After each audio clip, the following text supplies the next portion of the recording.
ஏன் அங்க வாரியம் ஆணையமா மாறினதை தான் சுந்தரராஜன் சொன்னார். அன்னைக்கு இருந்த அரசியல் சூழல், தேர்தல் சூழல், அன்னைக்கு மத்திய அரசு என்ன நிலைப்பாடு இருந்தது, இங்க தமிழ்நாடு அரசு ஆணையத்துக்கு எவ்வளவு ஆதரவா பேசுதுன்னு நீங்க சொல்றீங்க. இங்க இருக்கிற சூழல் அப்படி இருக்குன்னு சுட்டி காட்டுறீங்க. என்னதான் அவர் சொல்றது, இங்க அனைத்து கட்சிக்குள்ள ஒரு மித்த கருத்து இல்லை, கர்நாடகா தரணும் தரல, அப்ப இதுல ஒரு என்ன செய்ய முடியுன்ற ஒரு சூழல் தான். அப்படி ஒரு நெருக்கடி சூழலுக்கு எதிர்கட்சிகளும் கொண்டு வந்து தள்ளி இருக்காங்களா, அப்படியும் புரிஞ்சுக்கலாமா? அப்ப இதுல எப்படி ஒத்த கருத்தை கொண்டு வர்றது? நம்ம காவிரி நதிநீர் பிரச்சனையில வரலாறு தான் நம்மளுக்கு வழிகாட்டி. எப்ப காவிரி நதிநீர் பிரச்சனையில் அனைத்து கட்சி கூட்டம் போட்டு பேசி முடிவெடுத்து செயல்படும் போது முரண் ஏற்பட்டதா யாரும் சொல்ல முடியும்? நீங்களும் பத்திரிகையாளர், இங்க இருக்கிற எல்லாருக்கும் தெரியும் எப்போ முரண் வந்துச்சு. ஒரு பர்டிகுலர் சப்ஜெக்டை நம்ம பேச போறோம், அதில் எல்லாருடைய கருத்தும் கேட்க போறோம், அதில் எக்ஸ்பர்ட் அட்வைஸை தான் மற்ற கட்சிகள்கிட்ட கேட்கறது. இப்போ ஐயா பட நெடுமாறன் போன்றவர்கள் இவங்கெல்லாம் கூட அதில் வருவாங்க, பேசும்போது தான் அப்போ தெரியும் அதில் என்ன விதமான முடிவை நம்ம ஏன் எடுக்கணும் அப்படின்றத தெரியப்படுத்துவாங்க.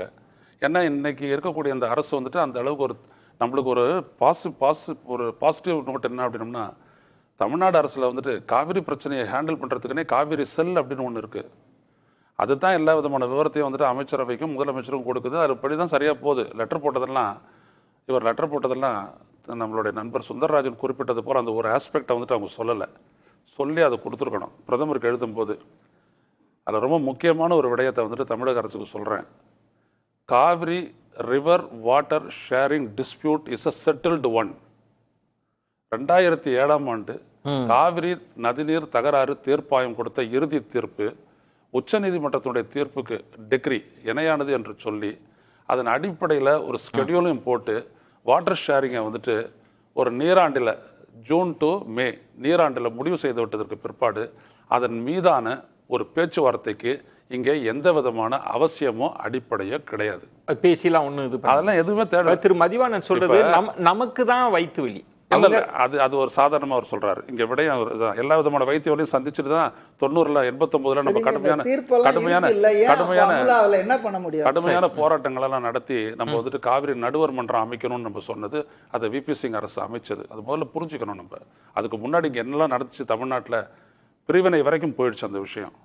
காவிரியில் எங்களுக்கு உரிய நீர் பகிர்வு தரவில்லை என்றால் தமிழ்நாடு தனியாகுன்ற அளவுக்கு இங்கே பிரச்சனை போயிருக்கு.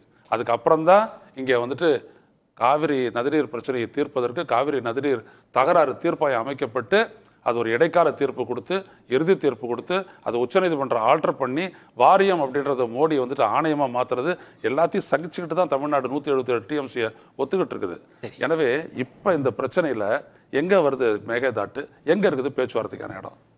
மேகதாட்டு பிரச்சனை அவங்க ரொம்ப நாளாக பண்ணுறாங்க.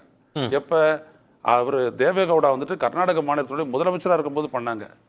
இதெல்லாம் பற்றி தமிழ்நாடு எதிர்கொள்ளும் நதிநீர் தகராறுகள் அப்படின்னு சொல்லிட்டு ஐயா பட நெடுமாறன் எழுதின புத்தகத்தில் தெளிவாக சொல்லியிருக்காரு. அதெல்லாம் நீண்ட கால திட்டம் அவங்களுக்கு இருந்துச்சு. அதனுடைய நோக்கம் என்னது?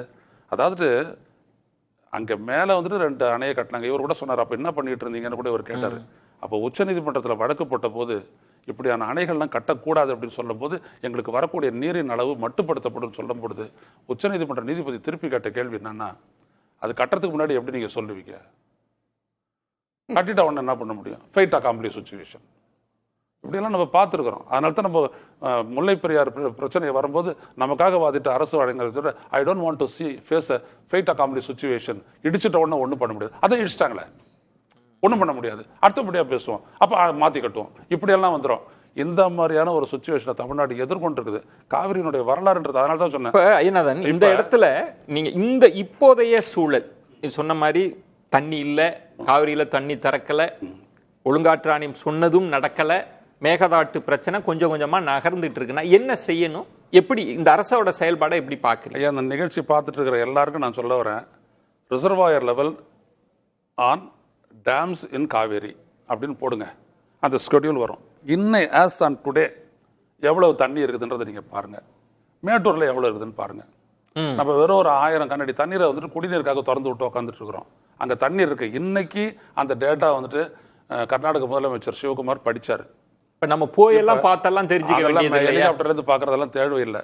காவேரி வாட்டர் ரெகுலேட்டரி கமிட்டின்னு ஒன்று இருக்குல்ல, அந்த ரெகுலேட்டரி கமிட்டி இந்த டேட்டாவெல்லாம் எடுத்து கொடுத்ததனுடைய அடிப்படையில் தான் காவிரி வாட்டர் மேனேஜ்மெண்ட் அத்தாரிட்டி இந்த மாதிரி ஒரு உத்தரவை பிறப்பிக்குது.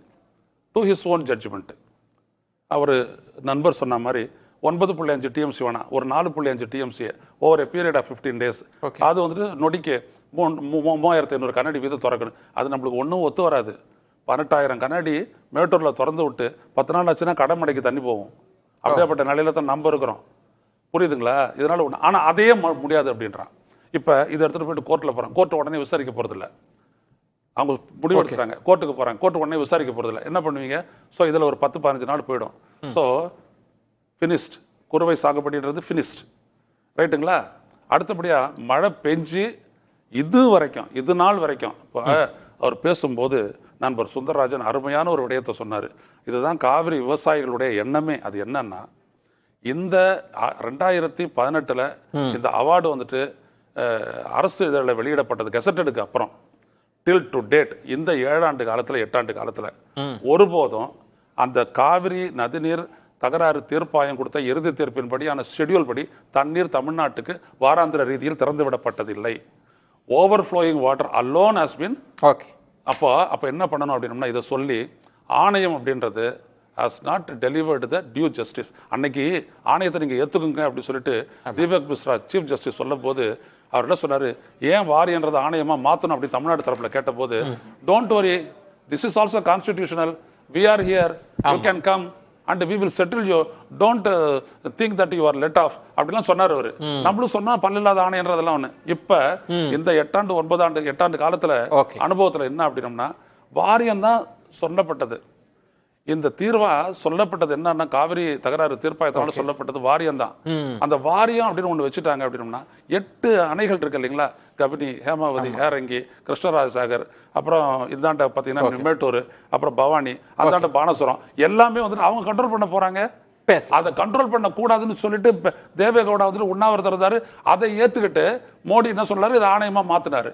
அப்ப இன்ன வரைக்கும் நம்மளுக்கு தண்ணி கிடைக்கல. அப்ப பிரச்சனை என்றது தமிழ்நாடு அரசே இங்கே தான் இருக்கிறது. இதை நீங்க அனைத்து கட்சி கூட்டம் போட்டீங்கன்னா இதை வந்துட்டு எல்லாரும் சொல்லுவாங்க. பேசலாம். சுந்தரராஜன், இப்ப நமக்கு இருக்கிற வாய்ப்பு அப்படின்றது உச்சநீதிமன்றத்தை நாடுவது, ஆணையத்தை வாரியமா மாத்துங்கன்றது, மேகதாட்ட நம்ம அதை தடுக்க வேண்டிய இடம் தமிழ்நாட்டுக்கு இருக்கு. இன்னொன்னு, காவிரி நீர் நமக்கு கிடைக்கல, சொன்னபடி நடக்கலன்றதையும் சொல்றதுன்றது ஒண்ணு. இன்னொரு புறம் இப்ப காங்கிரஸ் தரப்புல என்ன சொல்றாங்கன்னா, பிரதமரை போய் வலியுறுத்துங்க, நீங்க கேட்க வேண்டிய இடம் பிரதமர்கிட்ட தான் கேட்கணும், வாங்க போங்க அப்படின்றது.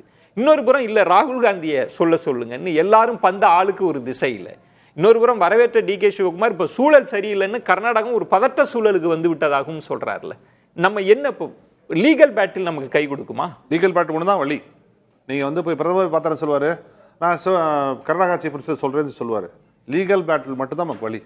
நாம் எப்படி விபி சிங் அவர்கள் ஆட்சியில் நடுவர் மன்றம் அமைத்து சட்டப்பூர்வமாக போராடி அந்த குழு அங்கே வந்தபோது அனைத்து அரசியல் கட்சிகளும் அந்த குழுவை வரவேற்று காவிரி டெல்டாவை பார்வையிட்டு நமக்கான நீர் அப்போவுமே நம்ம கம்மியாக தான் கிடச்சிது, கம்மியாக கிடச்சிது. அதை விட குறைத்தது உச்சநீதிமன்றம். நம்ம அதையும் ஏற்றுக்கிட்டோம். 14 டிஎம்சி குறைச்சாங்க உச்சநீதிமன்றம், அதையும் நம்ம ஏற்றுக்கிட்டோம். அப்போ உச்சநீதிமன்றத்தை நாடுவது தான் ஒரே வழி. CWRA கொடுத்துருக்காங்க, அதை CWMA கன்ஃபார்ம் பண்ணிருக்காங்க, Kaveri water management authority confirm பண்ணிருக்காங்க. அட்லீஸ்ட் 4.5 டிஎம்சியாக கொடுங்க சொல்லி. ஐயா ஏன்னா சொல்ல முடியாது, நமக்கு ஒன்றும் பத்தாது, போதாது, ஆனால் அதையாவது கொடுங்க. நாங்கள் ஆடு மாடு குடிக்கிறதுக்காக நாங்கள் அனுமதிக்கிறோம் தான் தமிழ்நாடு அரசு கேட்குது. நீங்க குறுவையோட ஃபெயிலியர் ஒரு கொடூரமான ஃபெயிலியர். நீங்க டெல்டா போய் பார்த்தீங்கன்னா கண்ணீர் உங்களுக்கு. கடந்த ஆண்டு 5.5 லட்சம் ஏக்கர் நம்ம விவசாயம் போட்டோம். இந்த வருஷம் 1 லட்சம் ஏக்கர் கூட இல்லை. நம்ம பயிர் வைக்கல. பயிர் இல்லாமல் போகிறது நமக்கு மட்டும் உணவு பற்றாக்குறை ஏற்படுத்தாது. நீங்க அந்த பயிரை அறுத்து தான் அறுவடை செஞ்சு தான் வைக்கல் கால்நடைகளுக்கு போகும். கால்நடைக்கு தண்ணி கிடைக்காது.